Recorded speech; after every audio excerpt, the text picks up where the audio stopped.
Hello everyone, welcome back to my channel. इस video में हम करेंगे क्लास 12 की पॉलिटिकल साइंस का चैप्टर नंबर 4 इंटरनेशनल ऑर्गेनाइजेशंस। जो कंटेम्प्रेरी वर्ल्ड पॉलिटिक्स है उसी बुक का हम चैप्टर नंबर 4 कर रहे थे। लास्ट वीडियो में हमने जो फर्स्ट पार्ट था उसे कंप्लीट कर लिया था, जिसमें हमने समझा कि इंटरनेशनल ऑर्गेनाइजेशन की ज़रूरत क्यों होती है। ओके, सो अब हम देखेंगे कि यूएन जो कि एक इंटरनेशनल ऑर्गेनाइजेशन है, इसका एवोल्यूशन कैसे हुआ, ये जनरेट कैसे हुई, इवोल्यूट कैसे हुई, ये हम इस टॉपिक में समझेंगे। तो सबसे पहले मैं आपको ये बताना चाहूँगी कि अगर आपको मेरी वीडियो थोड़ी सी भी पसंद आती है तो प्लीज़ आप इससे लाइक ज़रूर कीजिएगा, ठीक है। और अगर आपको किसी भी चैप्टर के नोट्स चाहिए तो उसके लिए आपको टेलीग्राम चैनल ज्वाइन करना पड़ेगा, जिसका लिंक भी आपको डिस्क्रिप्शन बॉक्स में मिल जाएगा। ओके, सो स्टार्ट करते हैं। सबसे पहले हम यहाँ पर ये जो टेबल दे रखी है हमें, इसको हम देख लेते हैं founding of the United nation की। यूनाइटेड नेशन कैसे बना, कैसे फाउंड किया गया। सो देखो 1941 अगस्त, ये आपको याद नहीं करनी है, ये जस्ट नॉलेज के लिए बताया जा रहा है। 1941 अगस्त में क्या होता है, जो अटलांटिक चार्टर है, यूएस के प्रेसिडेंट साइन करते हैं उसे, जो कि है Franklin D Roosevelt, and British के प्राइम मिनिस्टर जो कि है विंस्टन एस चर्चिल। तो ये साइन करते हैं इस अटलांटिक चार्टर को। 1942 जनवरी 1942 में 26 अलाइड नेशंस जो हैं वो एक्सिस पावर के अगेंस्ट फाइट कर रहे होते हैं, तो वो वाशिंगटन में मिलते हैं to support the Atlantic charter. ये जो अटलांटिक चार्टर था ना, इसको सपोर्ट करने के लिए, और साइन करते हैं डिक्लेरेशन बाय यूनाइटेड नेशन, इसको भी साइन करते हैं। 1943 दिसंबर 1943 में क्या होता है, Tehran conference declaration of three powers. जो थ्री पावर्स हैं, US, Britain and Soviet union, तो इनके बीच में तेहरान कॉन्फ्रेंस डिक्लेरेशन होता है। फरवरी 1945 में याल्टा कॉन्फ्रेंस होती है। तीन बड़े बड़े जो पावर्स थी उन्हीं के जो प्रेसिडेंट या फिर जो प्राइम मिनिस्टर है वो आते हैं, रूजवेल्ट, चर्चिल एंड स्टैलिन। ये डिसाइड करते हैं कि इनको यूनाइटेड नेशन कॉन्फ्रेंस रखने की ज़रूरत है ताकि वर्ल्ड ऑर्गेनाइजेशन को क्रिएट किया जा सके। अप्रैल और मई में क्या होता है, 2 month long United Nation conference on international organisation at San Francisco. तो सैन फ्रांसिस्को एक जगह का नाम है। तो क्या होता है कि 2 मंथ लॉन्ग यूनाइटेड नेशन, अब 2 महीने की यूनाइटेड नेशन की कॉन्फ्रेंस चलती है, मीटिंग चलती है इंटरनेशनल ऑर्गेनाइजेशन के ऊपर। कहाँ पर होती है, सैन फ्रांसिस्को में होती है। 26 जून 1945 में यूएन चार्टर को साइन किया जाता है 50 नेशंस के द्वारा, यानी कि यूएन को क्रिएट करने के लिए 50 इसके फाउंडिंग जो नेशंस थे वो साइन करते हैं। 51 हो जाते हैं, जो कि बाद में, पहले 50 थे लेकिन बाद में पोलैंड भी साइन कर देता है अक्टूबर 15 में। तो ये 51 ओरिजिनल फाउंडिंग मेंबर्स इसके बन जाते हैं, ठीक है। तो यहाँ तक तो हो गया कि यूनाइटेड नेशन को क्रिएट करने की बात की जा रही है, और यहाँ पर 50 इसके फाउंडिंग मेंबर्स जो इन्होंने, 51 जो फाउंडिंग मेंबर्स हैं उन्होंने साइन कर दिया है। 1945 में ही जून, जुलाई, अगस्त, सितंबर, अक्टूबर। अब अक्टूबर में क्या होता है, यहाँ पर 26 था, यहाँ पर 24 है। तो 24 अक्टूबर 1945 में यूएन को फाउंड किया जाता है, लेकिन 24 अक्टूबर को ही यूएन डे माना जाता है, ठीक है। फाउंड तो कब किया गया था, 24 को ही किया गया था, और इसको सेलिब्रेट भी कब किया जाता है, 24 अक्टूबर को ही किया जाता है, ठीक है। 1945 अक्टूबर 30 अक्टूबर 1945 में इंडिया भी ज्वाइन कर लेता है, यानी कि जैसे ही ये यूएन फाउंड किया गया था 24 अक्टूबर को, तो उसके कुछ दिनों बाद ही इंडिया भी यूएन को ज्वाइन कर लेता है, ठीक है। तो यहाँ पर हमें 2-3 डेट से याद रखनी है। एक तो ये कि इंडिया ने कब ज्वाइन किया, एक यूएन कब फाउंड किया गया, और इसकी 2 महीने की कॉन्फ्रेंस कब चली, और ये 3-4 जो है ये इंपॉर्टेंट है। याल्टा कॉन्फ्रेंस भी आ सकता है कि 1945 फरवरी में हुई थी, ठीक है। बाकी इतनी मुश्किल नहीं है, जैसे तेहरान कॉन्फ्रेंस 1943 दिसंबर में हुई थी। ओके, अब हम अपना टॉपिक स्टार्ट करते हैं, that is evolution of UN. तो देखो, जब फर्स्ट वर्ल्ड वॉर हुई थी तो उस वजह से बाकी जो देश थे उनको लगा था कि हमें एक इंटरनेशनल ऑर्गेनाइजेशन बनाने की ज़रूरत है ताकि कॉन्फ्लिक्ट वगैरह ना हो सके। तो बहुत सारे लोग ये भी बिलीव करते थे कि इससे वर्ल्ड वॉर तो एटलीस्ट नहीं होगी, मतलब वॉर की सिचुएशन नहीं क्रिएट होगी अगर हम इंटरनेशनल ऑर्गेनाइजेशन को बनाएंगे। As a result league of nation बनती है। लीग ऑफ नेशन एक इंटरनेशनल ऑर्गेनाइजेशन ही थी। अब लीग ऑफ नेशन बनती तो है, लेकिन स्टार्टिंग में तो दिखती है कि भाई हाँ सक्सेसफुल है, बट बाद में सेकेंड वर्ल्ड वॉर जब होती है 1939 से 45 के बीच में, तब ये सेकेंड वर्ल्ड वॉर को नहीं रोक पाती, और इस वजह से लीग ऑफ नेशन जो है उसके ऊपर से ट्रस्ट जो है वो उठ जाता है। मैनी पीपल, बहुत सारे लोग इसमें मारे गए थे और कईयों को चोट भी लगी थी। Wounded in this war and then ever before. तो इस वजह से ये वाली तो लीग ऑफ नेशन तो फेल हो गई, सेकेंड वर्ल्ड वॉर होत के ही रही। UN was founded as a successor. उसके बाद में यूएन जो है उसको फाउंड किया जाता है लीग ऑफ नेशन का सक्सेसर। जैसे कि हमने पढ़ा था ना कि यूएसएसआर था पहले, और यूएसएसआर का सक्सेसर कौन? रशिया। उसी तरीके से जो लीग ऑफ नेशन है उसका सक्सेसर कौन है? उसका सक्सेसर है यूएन। यानी कि लीग ऑफ नेशन के बाद क्या बना था? यूएन बना था। ठीक है, ये भी एक इंटरनेशनल ऑर्गेनाइजेशन थी और ये भी एक इंटरनेशनल ऑर्गेनाइजेशन थी। So UN was founded, it was establish in 1945। 24 अक्टूबर 1945 को इसको फाउंड किया गया था। ठीक है, इमीडिएटली आफ्टर दी, जैसे ही सेकेंड वर्ल्ड वॉर ख़त्म हुई तभी उसी के बाद से इसको जो है एस्टेब्लिश कर दिया गया। एंड ऑर्गेनाइजेशन सेटअप की गई थी यूनाइटेड नेशन चार्टर को साइन करके, जो 51 स्टेट्स ने साइन किया था। और ये 51 कैसे, लास्ट में किसने किया? पोलैंड ने किया। It try to achieve what the league could not. ये वो चीज़ को अचीव करने की कोशिश कर रही थी जो लीग ऑफ नेशन नहीं कर पाई थी। लीग ऑफ नेशन क्या नहीं कर पाई थी? सेकेंड वर्ल्ड वॉर को प्रिवेंट नहीं कर पाई थी। तो इस वजह से इसी ऑब्जेक्टिव के साथ ये जो यूएन है वो चला between the two world Wars. लेकिन अब एक चीज़ आप देख सकते हैं कि सेकेंड वर्ल्ड वॉर तो हुई, बावजूद इसके कि लीग ऑफ नेशन बनी हुई थी उस टाइम पर, लेकिन थर्ड वर्ल्ड वॉर होने से अभी भी हम बचे हुए हैं, क्योंकि यूएन एक इंटरनेशनल ऑर्गेनाइजेशन है।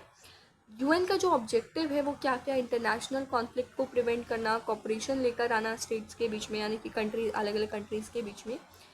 अब ये इसको इसलिए फाउंड किया गया था, इस आशा के साथ फाउंड किया गया था कि इससे कॉन्फ्लिक्ट नहीं होगी स्टेट्स के बीच में। वॉर में वो अगर कॉन्फ्लिक्ट होंगे भी ना तो वो वॉर में चेंज नहीं होंगे।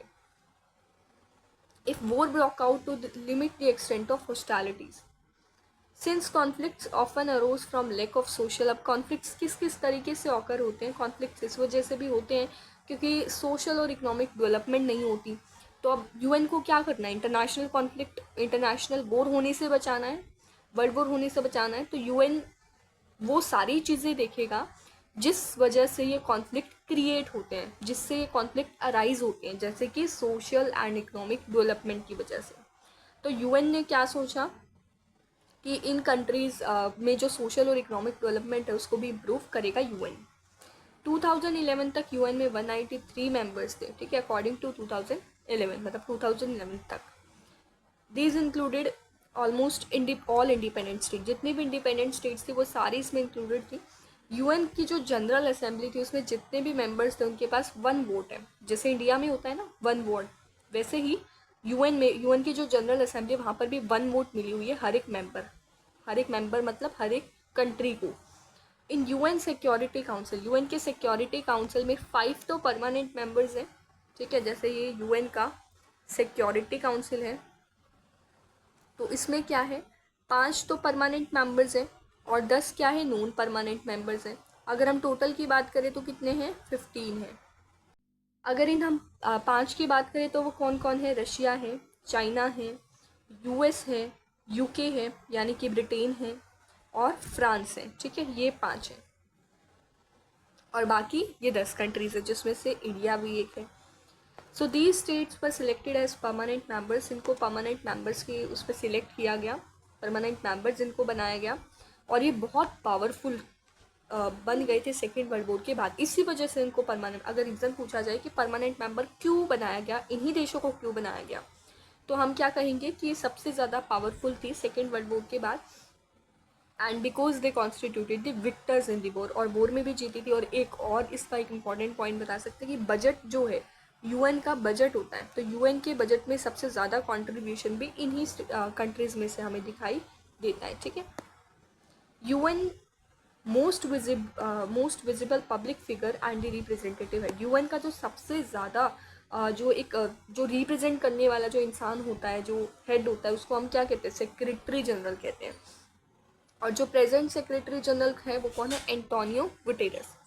ये 9th सेक्रेटरी जनरल बने थे यूएन के, और 1 जनवरी 2017 से यही एंटोनियो गुटेरेस जो है वही यूएन के सेक्रेटरी जनरल हैं। पहले पोर्टुगल जो था उसके प्राइम मिनिस्टर थे 1995 से 2002 तक, और यूएन फिर बाद में यूएन के हाई कमिश्नर भी बने रेफ्यूजीज के लिए 2005 से 2015 तक। UN consist of many different structures. UN में बहुत अलग अलग स्ट्रक्चर्स है, बहुत सारी एजेंसीज़ हैं। वॉर एंड पीस के लिए अलग एजेंसी है जो डिफरेंसेस को सॉल्व करती है, ठीक है। And differences between members states are discussed in general assembly. जो डिफरेंसेस हैं वो जनरल असेंबली में जो है डिस्कस किए जाते हैं, सिक्योरिटी काउंसिल में भी किए जाते हैं। सोशल और इकोनॉमिक इश्यूज़ जो हैं वो डील किए जाते हैं काफ़ी सारी एजेंसीज़ के थ्रू, जैसे कि वर्ल्ड हेल्थ ऑर्गेनाइजेशन, जिसका नाम आपने बहुत बार सुना होगा जब कोरोना टाइम पीरियड था, कोविड-19 का टाइम पीरियड चल रहा था तब। यूनाइटेड नेशन डेवलपमेंट प्रोग्राम यानी कि UNDP, United nation human right commission जो ह्यूमन राइट्स को बचाने की कोशिश करता है, UNHRC. United nation high commissioner for refugees यानी कि जो दूसरे देशों से जो शरण लेकर आते किसी और देश में, तो वहाँ पर रेफ्यूजी प्रॉब्लम हो जाते, तो रेफ्यूजीज के लिए भी यहाँ पर एक कमीशन बना रखा है। United Nation children fund and United Nation educational scientific and cultural organisation यानी कि यूनेस्को। तो ये सारी एजेंसीज यहाँ पर बनी हुई है। ओके, सो ये हमारा टॉपिक कंप्लीट होता है। नेक्स्ट हमारा टॉपिक रहेगा reform of the UN after the cold war. Cold war के बाद क्या क्या रिफॉर्म्स का मतलब होता है चेंजेस लाना, क्या क्या चेंजेस यहाँ पर लाए गए, ठीक है। ये हम नेक्स्ट वीडियो में कवर करेंगे। आई होप आप सबको ये टॉपिक समझ में आ गया होगा। फिर भी कोई डाउट है तो आप कमेंट करके पूछ सकते हैं। यहाँ पर एक अलग से एक पेज भी दे रखा है जिसमें अलग अलग ऑर्गन्स बता रखे, प्रिंसिपल ऑर्गन्स बता रखे, ठीक है। तो ये भी पढ़ सकते हैं, जैसे कि सिक्योरिटी काउंसिल के बारे में यहाँ पर बता रखा है किसमें क्या होता है। सिक्योरिटी काउंसिल में क्या होता है कि 15 टोटल मेंबर्स होते हैं, जिसमें से 5 परमानेंट होते हैं जिनके पास वीटो पावर होती है। वीटो पावर आगे समझेंगे क्या होता है। 10 elected by general assembly for 2 year terms, और बाकी के जो 10 होते हैं 2 साल के टर्म के लिए जनरल असेंबली में जनरल असेंबली के द्वारा उनको इलेक्ट किया जाता है। Decision binding on all UN member, decision जो होते हैं वो सभी यूएन के मेंबर्स के लिए होते हैं, ठीक है।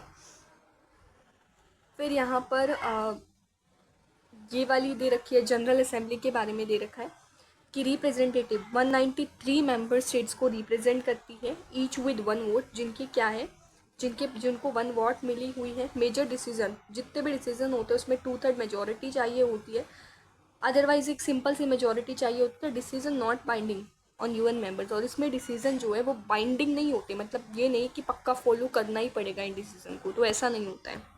लेकिन सिक्योरिटी काउंसिल में ऐसा ही होता है, ठीक है। ये डिफरेंसेस भी आ सकते हैं यहाँ से। उसके बाद इकोनॉमिक एंड सोशल काउंसिल के बारे में देखते हैं। मेंबर स्टेट्स जो है जनरल असेंबली के द्वारा इलेक्ट किए जाते हैं 3 ईयर टर्म के लिए। 54 सीट्स इसमें मिलती है जो कि जोग्राफिकल रिप्रेजेंटेशन पर बेस्ड होती है, ठीक है। फिर है इंटरनेशनल कोर्ट ऑफ जस्टिस। इसमें 15 जजेस इलेक्ट किए जाते हैं 9 ईयर्स के टर्म के लिए बाय एब्सोल्यूट मेजॉरिटी। जब वो मेजॉरिटी उनको मिल जाती है तब, दोनों में, कहाँ पर, जनरल असेंबली में भी और सिक्योरिटी काउंसिल में भी। यानी कि जो सिक्योरिटी काउंसिल है और ये जो जनरल असेंबली है, इन दोनों में अगर जो कैंडिडेट है उसको मेजॉरिटी मिल जाती है तभी वो जज की उसे पोस्ट मिलेगी, अदरवाइज नहीं मिलेगी। और ये कितने टर्म्स के लिए होता है, 9 ईयर के टर्म के लिए होता है। नेक्स्ट है सेक्रेटेरिएट, यानी कि international staff servicing the other principal organs headed by secretary general.